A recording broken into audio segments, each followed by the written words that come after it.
Canon vous présente le guide d'achat appareil photo numérique.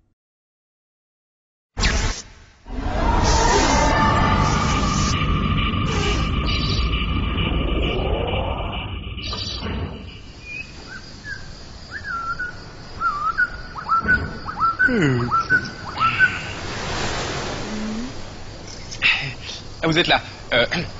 Change le fond. Bonjour et bienvenue sur Bill TV. Pour vous, la photo numérique, ça reste un peu flou. Prenons quelques minutes pour faire le point sur ces technologies et bien entendu, faire le plein d'astuces grobiliennes. Passons en revue les principales différences entre les trois familles d'appareils photo numériques, que sont les compacts, les bridge et les réflexes. Vous envisagez de faire des photos familiales ou amateurs sans avoir de réglage à faire, en ayant juste à appuyer sur un bouton?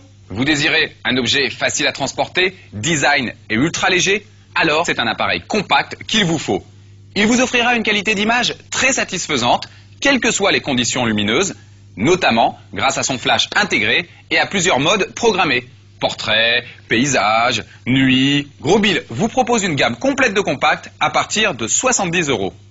Si vous appréciez davantage les réglages manuels pour faire varier les plaisirs de la photographie, tournez-vous alors vers le bridge, pont en anglais. Cet appareil photo est à mi-chemin entre le compact et le réflexe. Un peu plus volumineux qu'un compact, il possède un zoom fixe de meilleure qualité et plus puissant. Vous êtes amateur averti, passionné ou professionnel? Le réflexe est fait pour vous. Capteur plus sensible, 1600 ISO, vitesse d'obturation plus rapide, 1/4 millième de seconde, c'est un appareil plus réactif que le bridge. Son optique est interchangeable, téléobjectif, grand angle, macro, et permet donc d'être adapté à chaque type de photo. Sur ces modèles, la prise de vue est réalisée par le viseur optique, l'écran LCD ne servant qu'à visualiser les photos après coup. Ceci étant dit, découvrons maintenant les paramètres importants pour bien choisir votre appareil. Qu'il soit de type CCD ou CMOS, la résolution du capteur est exprimée en millions de pixels, les mégapixels. Celle-ci détermine la finesse des détails et donc la qualité de la photo. Par exemple, une résolution de 3 mégapixels est idéale pour une photo imprimée en 10-15. 5 mégapixels pour un format A4. 8 mégapixels pour un format A3. Sachez qu'un capteur de 8 mégapixels permet de recadrer plus aisément vos photos.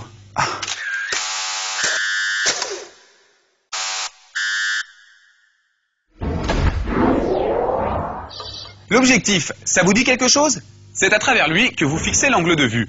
Sur tous les appareils numériques, vous bénéficiez de deux styles de zoom. Le zoom optique traditionnel qui rapproche l'objet visé grâce à un jeu de lentilles. Oui, peut-être pas exagéré non plus. Et le zoom numérique qui ne fait qu'agrandir et recadrer l'image obtenue par le zoom optique. Ça suffit maintenant. Merci. C'est donc toujours le zoom optique qui est primordial dans votre choix. Si vous appréciez les plans serrés, n'oubliez pas que certains modèles sont équipés d'un stabilisateur optique, indispensable pour éliminer les risques de flou. Et faites attention, certains boîtiers réflexes sont vendus nus, c'est-à-dire sans objectif. Fermez un œil tout en calant l'autre sur le viseur. Voilà le genre de grimace auquel l'écran LCD vous permet d'échapper sur les bridges et les compacts. Certains écrans sont traités anti-reflet et d'autres sont même tactiles pour une meilleure ergonomie. Dans tous les cas, préférez une grande taille d'écran pour un confort optimum. Il faut savoir que les écrans LCD sont de grands consommateurs d'énergie, mais ils peuvent être désactivés à tout moment. Pour stocker les photos, un appareil numérique utilise une carte mémoire. Les plus courantes et les plus polyvalentes sont la compact flash, la SD card, la memory stick pour les appareils Sony et la XD card pour les marques Olympus et Fuji. Petit conseil, les cartes mémoire ou mémoire interne fournies avec l'appareil sont très souvent de faible capacité. Aussi, n'hésitez pas à en ajouter une au moment de votre achat, vous en trouverez jusqu'à 8 Go, de quoi shooter plusieurs centaines de photos. J'ai l'impression que j'oublie quelque chose, moi. Ah bah oui, l'impression justement. Pour imprimer, vous pouvez bien entendu transférer vos photos sur votre PC grâce à une connectique USB 2, mais désormais, en choisissant un modèle à la norme PictBridge, votre appareil communique directement avec votre imprimante. Et pour peu que celle-ci soit nomade, vous pourrez alors imprimer vos photos où vous voudrez, quand vous voudrez. De plus, pour recadrer vos photos, les contraster ou supprimer les yeux rouges, presque tous les appareils intègrent désormais des fonctions de retouche. Et maintenant, si vous n'avez pas d'imprimante, pas de panique. Sur grosbill.com, vous bénéficiez d'un service de développement à un prix impressionnant. Il vous suffit de vous rendre sur photo.grosbill.com. Un appareil peut être très gourmand en énergie.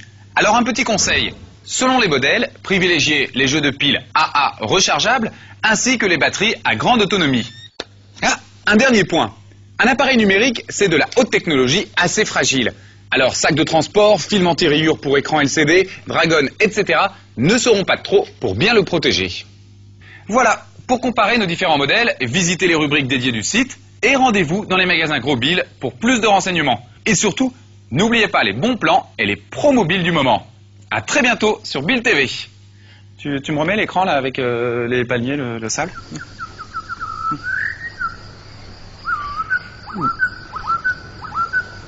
Ah, maman va adorer ça.